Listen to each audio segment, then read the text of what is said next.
ہمارے یہاں عموماً گھر میں چند بچے ہوتے ہیں.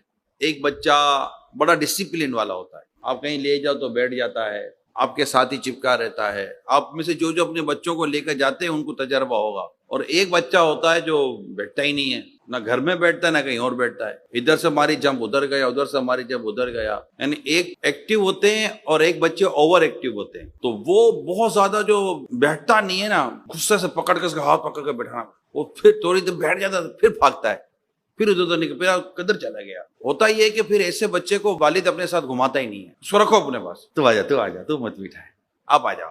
اس کو لے جائے گا، اس کو نہیں لے جاؤں گا میں، یار یہ بیٹھتا نہیں ہے. اچھا اس کو ہم اگنور کریں گے کیونکہ اس کی ہیبٹ ایسی ہے، بیٹھتا ہی کہیں نہیں ہے. لیکن اگنور کے بعد ہوتا یہ ہے کہ اس کی وہ جو شرارت ہے نا اس میں اضافہ ہوتا ہے. وہ ڈسپلن والا نہیں بنتا، وہ مزید بگڑتا ہے. کیونکہ اب اس کے اوپر وہ جو اس طرح کی جو شفقت پدری تھی وہ بھی جاتی رہی، اور اس کو چھوڑ دیا جاتا ہے، اس کو نیچے بھیج دیا جاتا ہے، اس کو گھر سے باہر نکال دیا جاتا ہے کیونکہ وہ ماں کو بھی تنگ کر رہا ہوتا ہے، بیٹھتا ہی نہیں ہے. تو اس کی ان حرکتوں اور عادتوں میں اضافہ ہو رہا ہوتا ہے اس کو اگنور کرنے کی وجہ سے.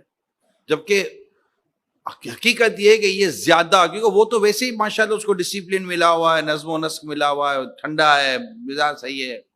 لیکن اس کو آپ شفقت زیادہ دے رہے ہیں اور اس کو کم دے رہے ہیں، تو ایک تو اس کی شرارتوں میں اضافہ ہوگا، اس کو ضد چڑھے گی، اور وہ اپنے اس بھائی کے لیے جو اس کے دل میں بغض پیدا ہوگا وہ الگ، احساس کمتری کا شکار ہو جائے گا وہ الگ. تو یہ ساری چیزیں جو ہے نا ہمارے یہاں جو خصوصی اسلام میں ہوتے ہیں نا، معذور جو ہوتے ہیں، بول نہیں سکتے، دیکھ نہیں سکتے، سن نہیں سکتے، یہ ان کے والدین یہ کمپلین کرتے ہیں کہ یہ ضدی بہت ہے، یہ یوں بہت ہے. تو یہ اصل میں اس کی ایک وجہ یہ ہے کہ چونکہ یہ بول نہیں سکتے، سن نہیں سکتے تھے، تو ماں باپ انہیں بچپن میں اگنور کرتے ہیں. تو وہ سمجھ ہی نہیں رہا ہوتا، نہ ان کو ان کی سمجھ میں آ رہی، نہ ان کی سمجھ میں آ رہی ہے.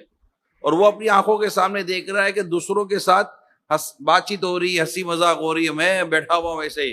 تو یہ جو ہے نا، یہ اس کے اندر فیلنگز پیدا کر رہی ہوتی ہے جو آگے جا کر بڑی نقصان دہ ثابت ہوتی ہے. تو اب شفقت دینی ہے، آپ نے شفقت دینی ہے، اور اس کو یوں سمجھا جیسے وہ بیٹا. اس لیے میں نے بیٹے کی مثال دی کہ بیٹے کے ساتھ بھی ہم وہ کرتے ہیں جو نہیں کرنا چاہیے. تو یہ تربیت کا بہت بڑا فقدان ہے. اگر آپ تربیت کرنا چاہتے ہو تو بول کر خالی نہیں ہوگی، آپ کے عمل سے تربیت ہوگی. اللہ تعالی ہمیں سمجھنے کی توفیق عطا فرمائے.